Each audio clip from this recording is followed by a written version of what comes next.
તો આપણે 12મા ધોરણમાં 13મું ચેપ્ટર શરૂ કરીએ. 12મા ધોરણમાં 13મું ચેપ્ટર એટલે કે છેલ્લું ચેપ્ટર સંભાવના શરૂ કરવા જઈ રહ્યા છીએ. તો સંભાવના માટે સૌપ્રથમ તો પહેલા તમને 11મુંમાં સંભાવના ભણેલા છો. આમ તો 9મા ધોરણથી સંભાવના શરૂ થાય. 9મા ધોરણમાં ભણ્યા, 10મા ધોરણમાં ભણ્યા, 11માં છે એટલે 12માં આવે ચેપ્ટર છે 13મું. તો 12મા ધોરણમાં જે સંભાવના આવે એની માટે પહેલા 9, 10 9, 10, 11માં જે બેઝિક વ્યાખ્યાઓ હતી તે શીખવાની જરૂર. કેમ કે બેઝ ક્લિયર હશે તો આગળ સંભાવના એકદમ ઈઝી છે, એમાં કોઈ નવું નથી. અને આ જ પ્રોબેબિલિટી આગળ કોમર્સમાં પણ એ લોકો ભણે છે, તો એ લોકો માટે પણ આ લેક્ચર ઉપયોગી થઈ શકે. અહીંયા આપણે સ્ટાર્ટિંગથી શરૂ કરીશું. શરતી સંભાવના આવશે, પછી બેઝ થિયરમ આવશે, બર્નોલી થિયરમ આવશે. એ રીતે 3 થી 4 સેક્શનમાં છે ને. આમ મજા આવે. ન્યુમેરિકલ ચેપ્ટર છે એટલે કે બહુ જાજુ લોજિક દોડાવવાનું નથી. સાદા સૂત્રો આવડતા હોય તો આસાનીથી આવે અને એનસીઆરટીની દ્રષ્ટિએ સ્કોરિંગ ચેપ્ટર કહી શકાય. તો જોઈએ સંભાવનામાં અમુક શબ્દો વારંવાર આવશે. હવે એની વાત કરીએ તો વારંવાર આવતો હશે એક શબ્દ આવશે, અત્યાર સુધી આવેલો પણ ક્યારે આપણે ડીપમાં ન ગયેલો, યાદચ્છિક પ્રયોગ. આને શું કહેવાય કોઈને ખબર છે? આને વ્યાખ્યા શું છે? આને રેન્ડમ એક્સપેરિમેન્ટ પણ કહેવાય.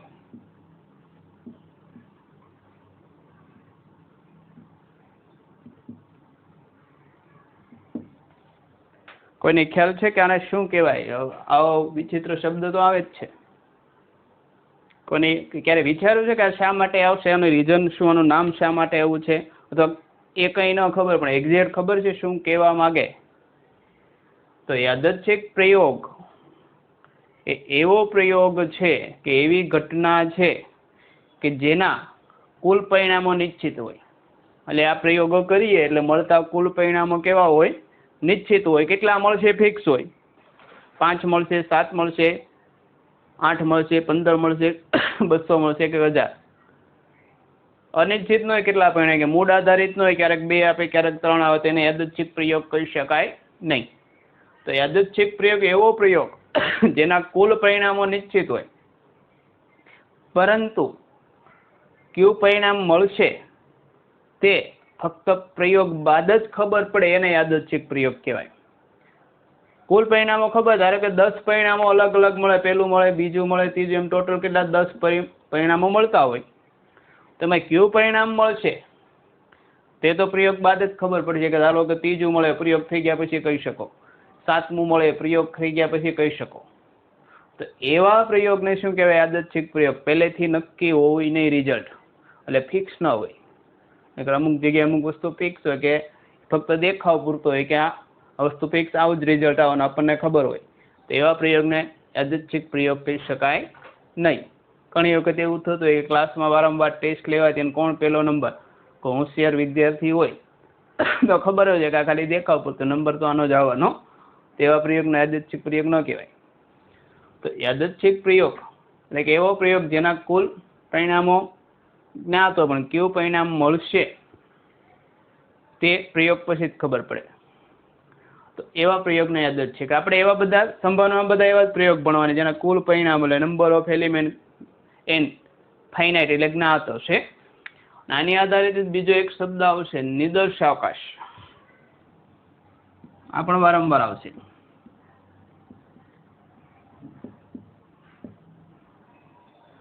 અંગ્રેજીમાં નામ છે સેમ્પલ સ્પેસ.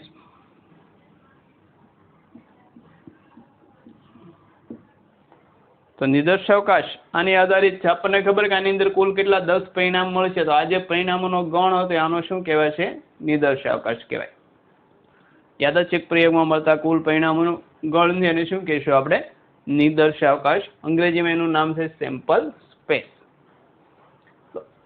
બે વસ્તુ થઈ ગઈ. તો અમુક સ્ટાન્ડર્ડ યાદચ્છિક પ્રયોગો આપણે કરેલા છે, એ આપણે લિસ્ટેડ પણ કરીશું, તો આગળ જતા ઉપયોગી થશે. તો પહેલો, એક સિક્કાને, અને ખાસ ધ્યાન રાખજો ખાલી એક સિક્કો એવું શબ્દ નથી લખતા, એક સમતોલ સિક્કાને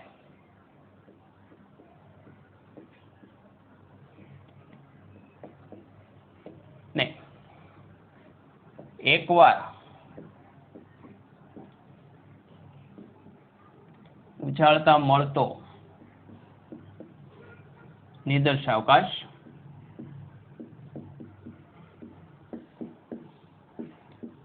એને જનરલી સાર્વત્રિક ગણમાં આપણે સંભાવના લઈ જશું એટલે સીધું સાર્વત્રિક ગણ થિયરી બધી લાગુ પડે. તો એ વસ્તુ જોઈએ કે સમતોલ એવો શબ્દ વપરાય છે. આડેધડ સિક્કો ગમે તેવો સિક્કો નહીં, સમતોલ સિક્કો. અંગ્રેજી માટે એનો બહુ વ્યવસ્થિત શબ્દ વપરાય, અનબાઇસ્ડ. અનબાઇઝ એટલે બાઇઝ એટલે ભેદભાવ રહિત સિક્કો એવું થાય ગુજરાતી. શા માટે એને ભેદભાવ રાખે સિક્કો ક્યારેય? તો એટલા માટે નાખ્યું કે સિક્કો અનબાઇઝ સિક્કો એટલે એવો સિક્કો જેની એક બાજુ એચ હોય એટલે કે હેડ મળે, બીજી બાજુ ટેલ એટલે કે ટી મળે. તો આવા સિક્કાને ઉછાળતા મળતો પ્રયોગ ને એમાં બેમાંથી એક તો મળે જ છે. ધારો કે કોઈ સિક્કો લઈ લઈએ તો એક બાજુ એચ મળે છે, બીજી બાજુ ટેલ. હવે ધારો કે આપણે આમ ઉછાળીએ છીએ તો કોઈ પણ એક વસ્તુ મળશે આપણને, હેડ કે ટેલ, ટૂંકમાં સિક્કો આ રીતે પડે છે. બીજું, અમિતાભ બચ્ચનનો શોલેનો સિક્કો નથી. શોલે પિક્ચર તો જોયું છે તમે બધાય, એમાં ખબર છે કે અમિતાભ બચ્ચન પાસે જે સિક્કો હતો બંને સાઈડ સરખી જ હતી. એટલે અમિતાભ બચ્ચનનો શોલેનો સિક્કો નથી લેવાનો, બરાબર? એટલે એને શું કહેવાય? સમતોલ સિક્કો. એટલે એમાં મિનિમમ એક પરિણામ તો હંમેશા મળે ને, સિક્કો આમ ઊભો નથી રહેતો, એ વસ્તુ કહેવા માંગે. એટલે આપણે મેથેમેટિશિયન છે, બધી સંભાવના વિચારીને બધી બાજુ ક્લિયર કરીને જ આગળ વધે. એટલે સિક્કો કાં આ બાજુ પડે છે અથવા આમ પડે છે, આમ ઊભો સિક્કો રહેતો નથી. એટલા માટે શું શબ્દ વપરાય છે? સમતોલ સિક્કો. એટલે ડાયરેક્ટ તમે સિક્કો એવો શબ્દ વાપરો તો એનો અર્થ એવો થાય સમતોલ, અનબાઇઝ. પણ વારંવાર આ શબ્દ શા માટે વપરાય એ ક્લિયર હોવું જોઈએ. તો એની અંદર મળતા પરિણામ તો તમને ખબર કે એચ મળશે અથવા ટી. કયું પરિણામ મળશે એ આપણને તો સિક્કો ઉછાળ્યા પહેલા ખબર પડે નહીં. એટલે કે આનો નિદર્શક છે, આ જે ઘટના છે એને યાદચ્છિક પ્રયોગ. સિક્કો ઉછાળ્યા પહેલા કયું મળશે એ તો શોલેમાં અમિતાભ સરને જ ખબર પડે, બીજા કોઈને ખબર પડે નહીં. બીજું જોઈએ, આ સિક્કાને 2 વાર ઉછાળે છે, 2 સિક્કાને 1 વાર ઉછાળે, વસ્તુ એ જ થશે. 2 વાર એક સિક્કાને 2 વાર ઉછાળો અથવા 2 સિક્કાને 1 વાર ઉછાળો તો નિદર્શાવકાશ યુ બરાબર. તો પહેલી વખત એચ ટી મળે, બીજી વખત પણ એચ ટી મળી શકે. તો કુલ પરિણામને ગણ બનાવવા માટે એના સ્ટાન્ડર્ડ મેથડ્સ છે. એચ સાથે એચ મળે, H H, H T, T H અને ટી ટી. આ પણ વર્ષોથી તમે જાણો છો, ફક્ત લિસ્ટેડ થાય એની માટે છે. જૂનું કદાચ ભૂલી ગયા હોય તો એચ એચ મળે કે પહેલા સિક્કા પર એચ, બીજા પર એચ, પહેલા પર એચ, બીજા પર ટી, પહેલા પર ટી, ત્રીજા પર એચ, બંને પર ટી. આનો મતલબ એવો નથી કે પહેલી વખત 2 સિક્કાનો ઉછાળો તો બંનેમાં એચ જ મળશે. કેમ કે ગમે તે ક્રમમાં, ગણની અંદર ક્રમ મહત્વનો નથી. પહેલા ટી મળે ને બીજા પર એચ મળે, પણ આ 4 સિવાય કોઈ પરિણામ મળશે નહીં. તો આ એનો નિદર્શાવકાશ સી. 3 વાર ઉછાળતા મળતો નિદર્શાવકાશ. તો 3 વખત હશે તો પહેલી વખત મળતા પરિણામ એચ ટી, બીજી વખત પણ એચ અને ટી મળશે, અને ત્રીજી વખત પણ કોણ મળે? એચ અને ટી. તો 3 વખત કરીએ તો પહેલા 2, ધારો કે પહેલા 2 નું છેલ્લાનું સાદુરૂપ આપી દો, એચ ટી નું. આ એચ એચ, એચ ટી રીતે ગોઠવી, H H, H T, T H અને ટી ટી. અગેન આ એચ સાથે આ બધું આવશે. ટોટલ 8 ઘટકો મળે, એ પણ આપણને ખબર જ છે. એચ એચ એચ, આની સાથે H H T, H T H ને એચ ટી ટી. પછી T H H, T H T, T T H અને ટ્રિપલ ટી. આ થશે. એટલે કુલ પરિણામ કેટલા થઈ ગયા? 8 મળે. 4 વખત ઉછાળો તો હજી એક વખત એચ ટી વડે ગુણી નાખવાનો. તેમ આગળ જ્યાં સુધી જવું હોય ત્યાં સુધી થઈ શકે. બીજો જે વારંવાર આવતો છે તે એક સમતોલ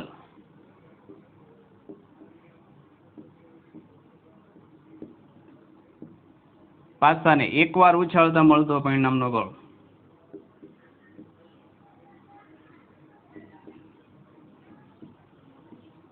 મળતો નિદર્શાવકાશ કેવો છે આપણે ગોખેલું જ છે કે એમાં કોણ મળી શકે? 1 મળી શકે, 2 3 4 5. તો આપણને ક્યારે પ્રશ્ન છે શા માટે 1 થી 6 લીધેલા છે? 1 2 3 4 5 અથવા શા માટે 6 લીધા? 7 સુધીનો ગયા, 5 સુધીનો ગયા, 8 સુધીનો ગયા, 6 સુધી? કોઈને આઈડિયા છે કે શા માટે લે છે? તો સિમ્પલ છે. આપણે ધારો કે કોઈ એક બોક્સ લઈ લે, બોક્સ એ સમતોલ પાસો થઈ શકે, સમઘન છે. આ બોક્સ છે ને દરેક બાજુને એક નંબર આપું છું. ધારો કે પહેલી બાજુ છે આને હું 1 નંબર આપું છું, આ બાજુનો 2 નંબર આપું, આને હું 3 નંબર આપું, આ બાજુને 4 નંબર, ઉપર જે છે એને આપણે આપીએ છીએ 5 નંબર, અને નીચે છે ને કેટલા આપીએ? 6. હવાનો જો એક વખત ઉછાળું, ધારો કે ઉછાળીને આપણે પકડીએ તો કેટલા આવ્યા? 3 નંબર આવ્યા. તો આમાં છે ધારો કે ફરી વખત ઉછાળ્યું છે ને આપણે એમ ગમે એમ ઘુમાવીને પાછું લાવીએ, ધારો કે 2 આવ્યા તો 2. તો આમાં નંબર કેટલા આવી શકે ટોટલ? 1 થી 6. તો આ 6 બાજુમાંથી કોઈ એક નંબર આવે છે એટલા માટે 1 થી 6. હવે ધારો કે બાજુનું નામ ABCDEF આપ્યા હોય તો આ કેટલા થશે? ABCDEF. અહીંયા પણ એક વસ્તુ છે સમતોલ પાસો, એવું પણ લીધેલું છે. એનો મતલબ કે આ પાસો આપણે ઉછાળીએ તો કે આ રીતે પડે છે અથવા આ રીતે આમ કોર્નર પર ઊભો રહેતો નથી, એવી દિશામાં નથી. ખાસ ધ્યાન રાખજો, આ દિશામાં ન મળે. કામ મળે અથવા આમ મળે, ત્રાસો નહીં એટલે 2 બાજુ મળે એવું. એટલે વ્યવસ્થિત હોય એવો સમતોલ પાસો આ રીતે કોઈ ઝપટમાં આવી ગયેલો હોય, ધારો કે આવો પાસો હોય તો આ પાસો હતો પણ હવે પાસો નથી, આ પડ્યો હોય તો આપણને અલગ રીતે મળે. તો એ સમતોલ પાસો, સમતોલ શબ્દ એટલા માટે વપરાય છે. 2 વાર ઉછાળીએ તો યુ બરાબર, એ પણ આપણે ખબર જ છે, આ તો 1 1 1 2 એવું બધું થાય. 1 1 1 2 અપ ટુ બધો લખતો નથી. કેટલા આવે? 36 આવે. સૌથી કંટાળાજનક કામ સંભાવનાનો એક આ છે. 36 ઘટક આવડતા હોય તો ઘણી વખત લખવા પડે, પણ હવે લગભગ આપણા લેવલે બધું આવશે નહીં. મૌખિક તમને બહુ સારી રીતે આવડી ગયેલું. પણ ટોટલ કેટલા? 1 1 1 2 1 4 1 3 1 6 એવું 2 1 3 6 1 2 6 6 36 એલિમેન્ટ. તો આ 2 વ્યાખ્યા મેઇન થઈ ગયા કે વારંવાર આવતા નિદર્શાવકાશ થશે. આ બંને ક્રોસમાં પણ હોય. ઘણી વખત એવું છે કે 2 પાસા અને 1 સિક્કો ને એવા બધા તમે સેમ્પલ સ્પેસ બનાવેલા પણ છે 11મા ધોરણમાં. તો અહીંયા આ 2 વ્યાખ્યા છે. હવે આપણે એની મૂળ વ્યાખ્યા તરફ આગળ વધીએ. વ્યાખ્યાની શરૂઆત કરીએ તો આપણને ખબર છે કે પહેલી વ્યાખ્યા સંભાવનાને પહેલી મૂળભૂત વ્યાખ્યા હતી P of A, ઘટના એ બને એની સંભાવના R/N. N એટલે કુલ ઘટકો, R એટલે એની અંદર મળતા ઘટકોની સંખ્યા. તેની આધારે તેના ગુણધર્મો લખીએ. આપણને ખબર છે કે કોઈ પણ ઘટનાની સંભાવના 0 અથવા 0 કરતા મોટી અથવા 1 અથવા 1 કરતા નાની જોઈ. ગમે તેવો જવાબ આવે, આપણને વર્ષોથી ખબર છે તો પણ આપણે ઘણી વખત આવો જવાબ લાવીએ. P of A બરાબર 2.5. અને પછી જાણે આપણે મોટો જંગ જીત્યા એમાં બોક્સ કરીએ એટલે પરીક્ષકને ખબર ન પડતી તો ખબર પડે કે અશક્ય વસ્તુ આવેલી છે. એટલે ક્લિયર હોવું જોઈએ. ગમે તે કેલ્ક્યુલેશન કરો, પ્રોબેબિલિટીનો ફાઇનલ આન્સર કોઈ પણ સંજોગોમાં 1 થી વધારે આવે નહીં. કેમ કે આર એનમાંથી જ આર લીધેલા, આર કાંઈ એનથી વધી શકે નહીં. એટલે ખાસ ધ્યાન રાખવાનું. બીજું થશે P of A પ્રાઇમ અથવા A ડેશ છે તો 1 માઇનસ P of A. ત્રીજી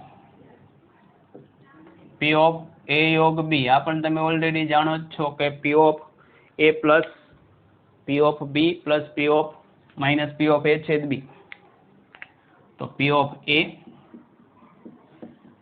પ્લસ P of B માઇનસ P of A છેદ B. Fourth P of A छेद बी बराबर पी ऑफ ए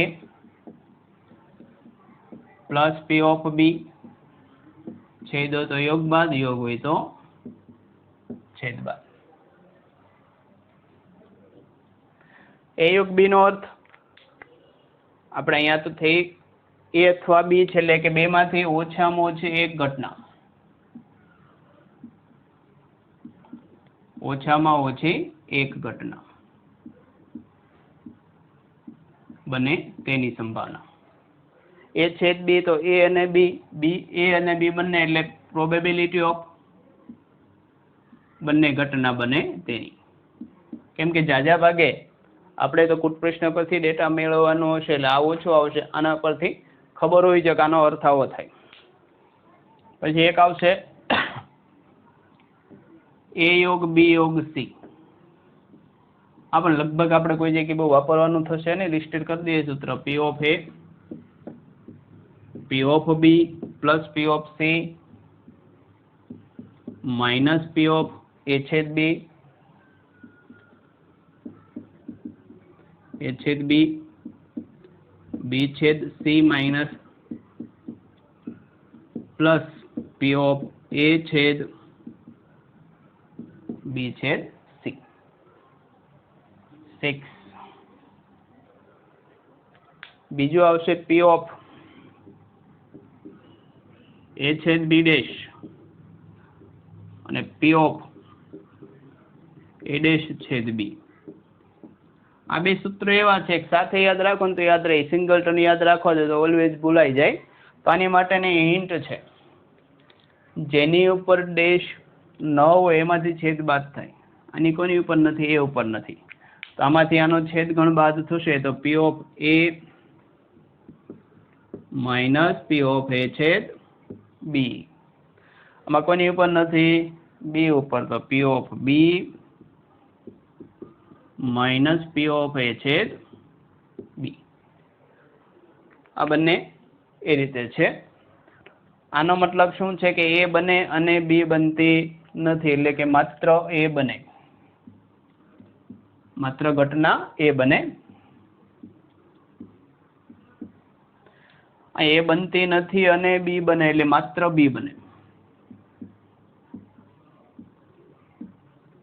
અને આની આગળ આને આપણે 11મા ધોરણમાં એ છેદ બી ડેશ એટલે કોની વ્યાખ્યા ત્યાં યાદ હોય તો આવું થાય, તફાવત ગણો તો એ માઇનસ બી ની વ્યાખ્યા થઈ, આ કોની થઈ, B minus A. P of A delta B, delta નિશાની કોની છે ખબર છે? 11મા ધોરણમાં આવો બહુ દાખલા નથી, જો પ્રેક્ટિસ કરીએ તો યાદ હોય કે ડેલ્ટા એટલે કે સમિત તફાવત ગુણા, બંને ભેગા, તો બંનેનો સરવાળો કરું તો કેટલા થાય, P of A plus P of B minus 2 type P of, અને આ ખૂબ ઉપયોગી છે, વારંવાર પૂછાય। આ વખતે જી 2020 જી મેઇન 2020 સપ્ટેમ્બર એ ટાઈમમાં એક દાખલો આની આધારિત જ હતો, ડાયરેક્ટલી સીધું એપ્લાય કરો એટલે થઈ જાય। આનો અર્થ શું થાય જુઓ, એ ડેલ્ટા બી એટલે આ બંનેનો સરવાળો થાય એટલે અથવા યોગગણ થશે, એ બને છે અથવા બી બને છે, એટલે ટૂંકમાં બંનેમાંથી એક જ બને, બંને ઘટનાઓ બનતી નથી, તો આનો મતલબ કે માત્ર એક જ ઘટના બને।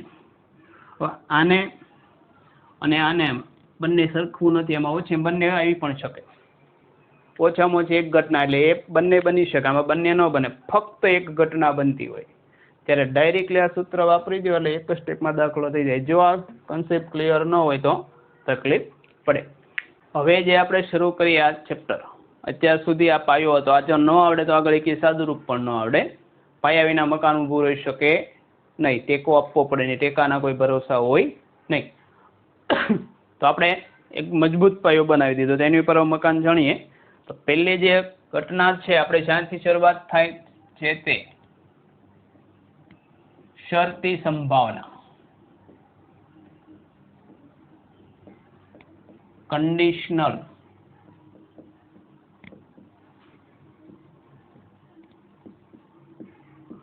પ્રોબેબિલિટી. પ્રોબેબિલિટી માટે અંગ્રેજીમાં સંભાવના માટે વપરાતો શબ્દ પ્રોબેબિલિટી. કંડિશનલ શરતી સંભાવના કોને કહેવાય? તો નિદર્શાવકાશને બે ઘટનાઓ એ અને બી માટે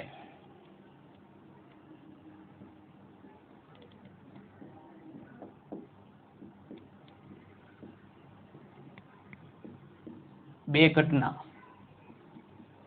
એ તથા બી માટે એ ઘટના બન્યા બાદ બે ઘટના બને તો બી ની એ ને સાપેક્ષ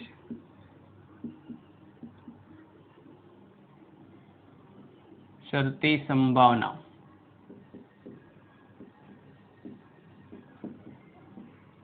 પી ઓફ કઈ ઘટના પહેલા બને તો પહેલી ઘટના બનતી થી એ આ બી વડે દર્શાવાય. અને સાપેક્ષ સંભાવના શબ્દ પણ વાપરી શકાય. શરત એવી છે કે એ ઘટના અને બી ઘટનામાં એ ઘટના બન્યા બાદ બી બને. એટલે યાદ એટલું રાખવાનું, જો સમસ્યા સંભાવના તો બહુ મજા આવશે, નહીતર એકદમ ટફ લાગશે. એ ઘટના બન્યા બાદ બી બને છે એટલે બી માટે છે ને એનો નિદર્શાવકાશ થાય. જે પહેલા બને ને છેદમાં આવશે, જેને કોના વડે દર્શાવે છે? બી બાય એ વડે. એની વ્યાખ્યા એવી છે પી ઓફ બી બાય એ, તો છેદમાં કોણ હતો? એ. અહીંયા છેદ છે, પી ઓફ એ ઉપર એનો છેદ ગણાવશે, એ છેદ બી. આ એની વ્યાખ્યા છે શરતી સંભાવનાની. અને એની સાપેક્ષ બી ની શરતી સંભાવના કહેવાય. એવી વ્યાખ્યા થાય, બોલવું હોય તો બોલી શકાય, એ સાપેક્ષ બી ની શરતી સંભાવના. તો બીજું સૂત્ર લઈએ, પી ઓફ બી બાય એ, તો એ બાય બી શું થવું જોઈએ? તો ઉપર તો એનો છેદગણ જ આવશે, તો ફિક્સ ઉપર આવશે પી ઓફ એ છેદ બી, અને છેદમાં જે હોય તે પી ઓફ બી. એટલે એ ઓબ્લિક પણ બોલી શકાય ડે, અથવા એ બાય બી, જે બોલવું હોય તે બોલી શકો. આના પરથી એક બીજું અગત્યનું રિલેશન મળશે એ બાય બી અને બી બાય એ વચ્ચે. જો આના પરથી એ છેદ બી ના સૂત્રનો કરતા બનાવવું તો શું થશે? આ પદ આ બાજુ આવશે, એટલે P of A into P of B by, અને એ છેદ બી પરથી આ બાજુ લઈ લે તો આ પી ઓફ એ છેદ બી કેટલા થશે? આના પરથી પી ઓફ બી એ બાય બી. તો આ બંને તો વસ્તુ સરખી છે, સરખાવ તો આપણને એક ખાસ અગત્યનો રિલેશન મળે, P of A into P of B by A is equal to P of B. સમજવા જેવું ને, આ બંને વસ્તુનું વેલ્યુ કેટલું થાય? એ છેદ બી જેટલું જ થાય. ઘટના એ બને ગુણ્યા એ બન્યા બાદ બી ની સંભાવના એ કરો, અથવા પેલા ઘટના બી બની હોય, બી બન્યા બાદ એની સંભાવના, બંને કેવો થાય? સરખો. અને બંનેનું મૂલ્ય કેટલું થાય? બંનેના છેદગણની પ્રોબેબિલિટી જેટલું થાય. એટલે આ ખાસ ઉપયોગી છે. બીજું પણ લઈએ, આના અમુક ગુણધર્મો છે તે લઈ લઈએ. અને મિત્રો આની આધારિત એક વખત JEE માં બેઠો પ્રશ્ન પૂછાયેલો છે. 3 વસ્તુ આપેલી ને એક વખત ને એકથી વધારે વખત પૂછાયેલો છે. અને ગુજરાત બોર્ડના MCQ માટે ઓડ ફેવરિટ મેથડ થાય, તો તમને ખબર હોય તો થાય, નહીંતર આ બંનેમાંથી મેળવીને જવું પડે. એક ટેક્સમાં પણ આનો MCQ આવશે. તો ગુણધર્મો લઈએ તો પહેલો પી ઓફ એ બાય એ કેટલા થાય? તો ઘટનાની પોતાની સાપેક્ષે સંભાવના, તો એ બાય એટલે એ છેદ એ, તો પી ઓફ એ છેદ એટલે P of A by P of A કેટલા થાય? 1 જ થાય. બીજું પી ઓફ A1 યોગ A2 બાય બી, એટલે ઘટનાઓ A1 A2 અને બી ત્રણે ત્રણ સાથે બને. બી બન્યા બાદ A1 ને A2 બને એની સંભાવના, તો A1 યોગ A2 નું જે સૂત્ર હતું તે જ લાગુ પડે. તો ધારો કે A1 યોગ A2 હોય તો આપણે શું લખતા? પી of A1 plus P of A2 minus P of A1 છેદ A2 એવું લખતા. ધારો કે ફક્ત A1 યોગ તો છેદમાં બી બધી જગ્યાએ મૂકી દેવાનો એટલે થઈ ગઈ આ વ્યાખ્યા.